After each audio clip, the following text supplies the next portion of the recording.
কোথায়, ইয়া নাফসি, আল্লাহ আমারে বাঁচাও, আমারে বাঁচাও, আমারে বাঁচাও।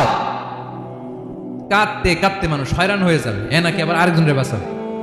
বিশ্বনবী বলেন, বিশ্বনবী একবার ছাগলের রান খাচ্ছিলেন, রান খেতে খেতে বিশ্বনবী বলেন, আনা সাইয়্যিদুন নাসি ইয়াউমাল কিয়ামাহ, আমি কিয়ামতের দিন সর্বশ্রেষ্ঠ হব, মানুষের মধ্যে সর্বশ্রেষ্ঠ সেরা আমি বিশ্বনবী। আলহামদুলিল্লাহ পড়েন।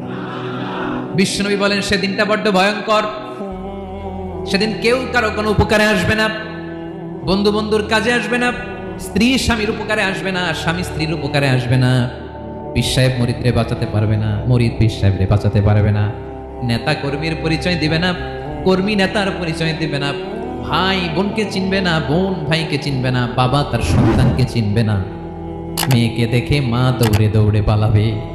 বড্ড ভয়ঙ্কর দিন। বিশ্বনবী বলবেন, জমিনটা এখনকার মতো থাকবে না, পুরো জমিনটা সমান হয়ে যাবে, ফ্ল্যাট। এখন তো